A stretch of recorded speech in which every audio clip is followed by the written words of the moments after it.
Como fazer uma boa redação passo a passo? Muita gente tem dificuldade na hora de fazer redação, principalmente aquelas pessoas que não tiveram oportunidade de estudar como deveriam.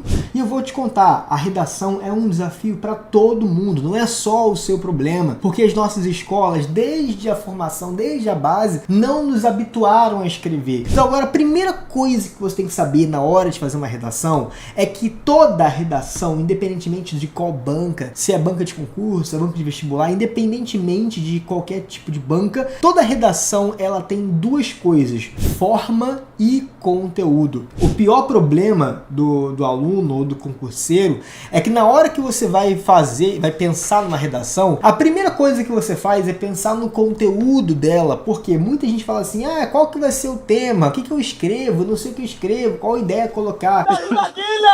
O pior problema quando você estiver diante de uma redação é primeiro pensar no conteúdo dela. Não pense primeiro no conteúdo, primeiro você tem que pensar na forma. E o que significa o conteúdo? Conteúdo são as ideias, os argumentos, os repertórios, as frases, citações. Isso é o conteúdo. O conteúdo é fundamental. Só que mais importante do que conteúdo é que você tenha no primeiro momento a forma, que é a estrutura, a frase, qual é a organização dos parágrafos. Porque, pensa comigo, muita gente fala assim, eu até tenho ideias, mas não consigo botar no papel. Sabe por quê que você às vezes tem ideias, mas não sabe colocar essas ideias no papel? Porque você tem um conteúdo, mas falta forma. E é óbvio que depois que você aprende a forma, você vai ter que dar uma atenção no conteúdo, mas a primeira coisa a se preocupar não é o conteúdo, sim a forma. Primeiro tem uma estrutura boa, uma estrutura ali que você sabe que funciona, para depois você se preocupar com o conteúdo. E quando a gente fala em forma, você tem que saber que, na verdade, não é apenas aquela estrutura básica de redação. Qual que é a estrutura básica de redação? Vou te falar aqui alguma coisa, tá? Para muita gente vai ser óbvio, mas o óbvio ele tem que ser dito. O que é óbvio para uma pessoa pode não ser óbvio para outra. A redação de um texto dissertativo, ela tem que ter 3 elementos muito importantes. O primeiro elemento se chama introdução, que é o momento que você contextualiza, dá a sua opinião, chamada tese. Relaxa, que eu não espero que você decore os nomes, tese, contextualização, que são nomes técnicos. Bom. Talvez no primeiro momento você não saiba muito bem o que é uma tese, não tem problema, mas primeiro você tem que saber que é uma introdução. É o primeiro parágrafo da sua redação. Depois que você sai da introdução, você entra no desenvolvimento, que é a parte em que você vai trabalhar os seus argumentos. E aí, por último, você fecha com a sua conclusão, que é o seu último passo, é o desfecho. É o parágrafo que você vai, talvez, ali dar a proposta de solução ou vai fazer fechamento. A gente vai dar propostas de solução, geralmente, quando a nossa redação for de um vestibular, como, por exemplo, o Enem, ou fechamento, quando for de um concurso público, porque alguns concursos não é adequado que você faça a proposta de invenção, mas o foco da sua conclusão é dar um fechamento. A gente aqui já está diante de uma estrutura. Isso aqui é uma estrutura, certo? A estrutura mais avançada, ela também, logicamente, ela tem como base a introdução, o desenvolvimento e a conclusão. A gente chama isso aqui de macroestrutura. O que é a macroestrutura? Estrutura geral, ampla. Só que dentro dessa macroestrutura tem uma estrutura menor que, por exemplo, o que eu tenho que fazer dentro da introdução? Como é que eu começo uma introdução efetivamente? Vou te mostrar agora. Primeira coisa, a introdução, o objetivo dela é apresentar o tema.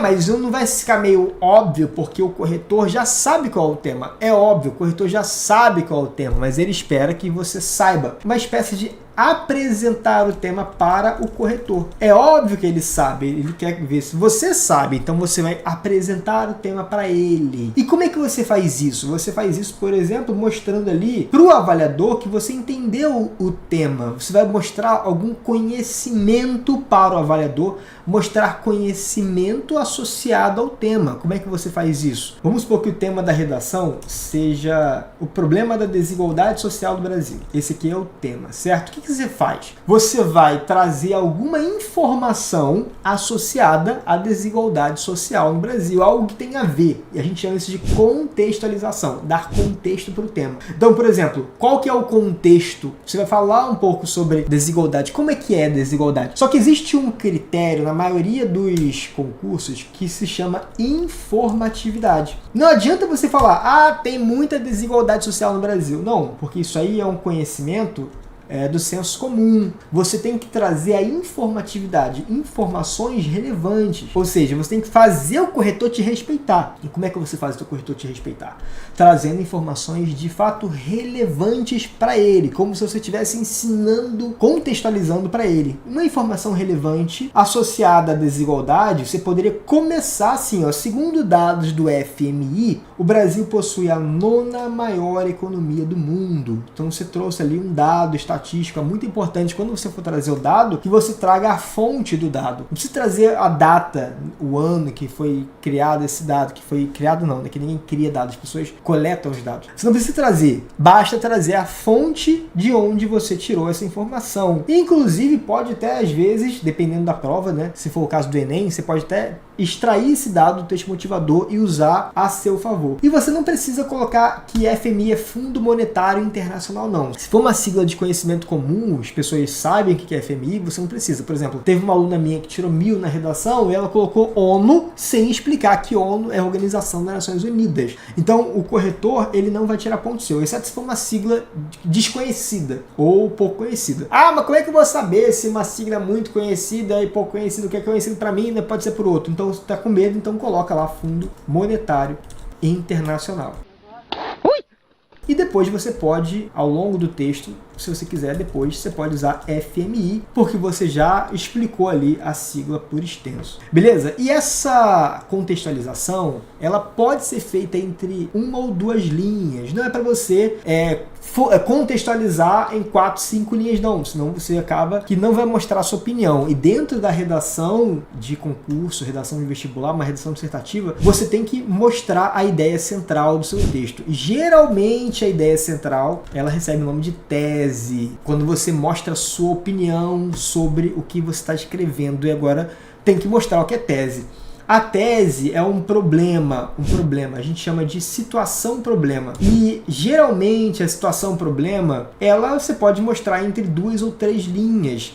E se eu pegar um tema que não tem problema? Deixa eu te contar uma coisa. Já percebeu que na maioria das vezes quando você liga a televisão, tá passando algum assalto, alguma tragédia, algum terremoto, alguma coisa muito errada que aconteceu? Por que a gente liga às vezes televisão? Pelo menos aqui é o meu caso, né? Eu moro no Rio e tem muito isso. Por que a gente às vezes liga a televisão e não aparece tipo um programa só com coisa boa? Jornal Nacional, um programa só falando sobre coisas boas que o governo fez, ou então festivais que tem no Brasil, prêmios que a literatura recebeu ao longo da história, um programa só sobre isso. Por quê? Porque as pessoas não querem ver isso. O que as pessoas gostam, que dá discussão, que gera debate, são os problemas. E a mídia, ela se apropria dessa estratégia. Uma estratégia para segurar você. Então, uma dica disso para redação é, na hora que você estiver fazendo uma redação, encontre os pontos problemáticos. Sempre vai dar para você encontrar pontos problemáticos. Esse tema for a importância da doação de sangue. É uma coisa boa? Uma coisa boa. Mas você vai ter que olhar para a doação de sangue e perceber pontos problemáticos, pontos de problemas que estão relacionados ali. E depois vai dizer que é importante, que a doação de sangue tem que ser levada com importância, mas vai mostrar problemas. Falta de doação de sangue, hemocentros com baixo estoque, falta da iniciativa das pessoas que são egoístas e não querem doar, preconceito que havia antigamente, as pessoas que são homossexuais, LGBTQIAP+, não podem doar, não podiam até pouco tempo por conta do preconceito. Só vai mostrar problema. Porque é o problema que gera discussão dentro do seu texto e você vai ter muito mais facilidade na hora de fazer a tua redação a partir disso. E aí uma coisa importante, aqui um exemplo, tá? Você vai começar a tua crítica com um porém, dizendo a desigualdade social presente no Brasil mostra que essa posição esconde um grave problema nacional, a má distribuição de riqueza para a população. Muito importante que tenha um conectivo entre as ideias. E esse conectivo ele tem que ter uma relação clara entre o que você falou e o que você vai dizer. Não dá para você colocar um conectivo errado. Aqui eu usei o porém, mas não é para em toda a redação você usar o porém. Se forem ideias opostas, vai usar o porém. Por exemplo, aqui, ó, eu falei que o Brasil é a 9ª maior economia, ou seja, o Brasil tem muito dinheiro. Então é uma ideia boa, uma coisa boa que aconteceu. Se na sequência você traz uma ideia ruim, houve uma oposição. E oposição você usa com porém. Ah, e uma coisa, a introdução, ela tem que ser objetiva, ela não pode ser muito desenvolvida, não pode ser muito grande. Ah, uma introdução com 20 linhas. Claro que não, né, monstro? Porque se uma introdução já tiver ali os seus argumentos todos já desenvolvidos, você acaba queimando etapas que são importantes para o desenvolvimento. O desenvolvimento, por sua vez, ele também tem a sua estrutura, seus objetivos. O objetivo do desenvolvimento é descrever os argumentos e dados concretos. E como assim? O que são esses argumentos? Argumentos, eles são explicações, eles são causas ou consequências do problema. Pense sempre assim, todo problema ele tem causas ou consequências, ou os dois. E nada te impede de colocar o argumento 1 como sendo as causas e o argumento 2 como sendo as consequências. Posso inverter, colocar a consequência antes da causa? Pode, errado não tá, mas é legal que você siga a lógica. O que acontece primeiro é a causa. A causa é a origem do problema. E o argumento são os efeitos do problema. As consequências, né? Perdão, as consequências são os efeitos do problema. Então, basicamente, você vai pegar o problema que você apontou aqui, ó, o problema da ideia central, e vai mostrar, olha, qual que é a origem dela? A origem é o argumento 1. Qual que é a consequência? O argumento 2. E aí, é óbvio que se a gente tem 2 argumentos, cada argumento vai ter um parágrafo de desenvolvimento para ele. Posso falar de causas e consequências num parágrafo só? Pode, mas o ideal é que você faça um parágrafo para falar de causas, o outro parágrafo para falar de efeito. Beleza. Cada parágrafo desse vai ter entre 8 e 10 linhas, em média. Não é obrigatório fazer 10 linhas, você pode fazer menos ou mais, tá? Mas é a minha sugestão.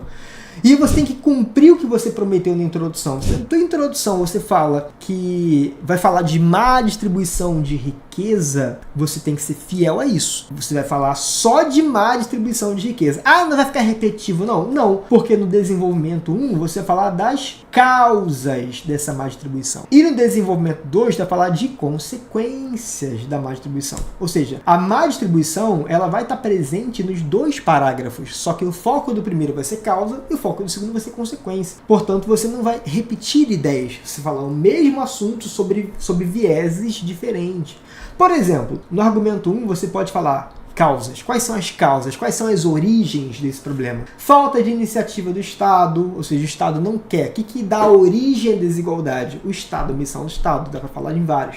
Educação ruim, falta de oportunidade de emprego, ou seja, causas. E no argumento 2, desenvolvimento 2, tu pode falar das consequências, perpetuação da fome, exploração de mão de obra, por exemplo, perpetuação do trabalho análogo à escravidão. Agora você está organizando a sua cabeça, mas primeiro pense na estrutura. E uma coisa muito importante, não é para você desenvolver as suas soluções no primeiro momento do parágrafo. O parágrafo do desenvolvimento, o foco dele não é desenvolver soluções, e sim desenvolver os problemas. E aí, uma coisa bem importante é, você pode sempre levantar problemas em torno dessas ideias aqui, ó, saúde, educação, segurança e bem-estar social. São assuntos que em vários temas você consegue usar. E o último parágrafo é a conclusão. Na conclusão, o objetivo dela é criar um desfecho, fechar aquilo que foi aberto. Você vai falar lá em cima de algumas coisas, vai fechar depois. Apresentar propostas de solução bem definidas, como, por exemplo, você pode dizer que o governo deve criar políticas públicas para resolver a desigualdade. Aí você pode dar exemplos, criar leis, bolsas,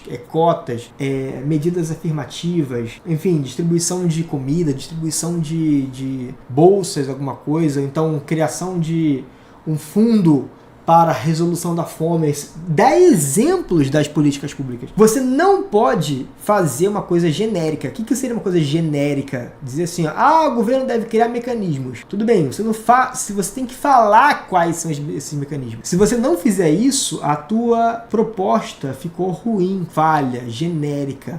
Xoxa, capenga, manca, anêmica. Então, isso aqui é errado, tá? Exemplo errado, o governo deve criar mecanismos, mas não fala como mecanismo. E uma coisa certa é, o governo deve criar políticas públicas como? Aí você dá exemplos das políticas públicas do jeitinho como eu falei aqui pra você. Fazendo isso, você já tá no caminho para ter uma estrutura bonita. Se você quiser, você pode comprar esse livro aqui, ó, muito, muito bom, que te ensina passo a passo exatamente como é que faz isso. O Guia da Redação Nota 1000, vou deixar aqui na descrição do vídeo. Foca logo, foca. Isso, focou.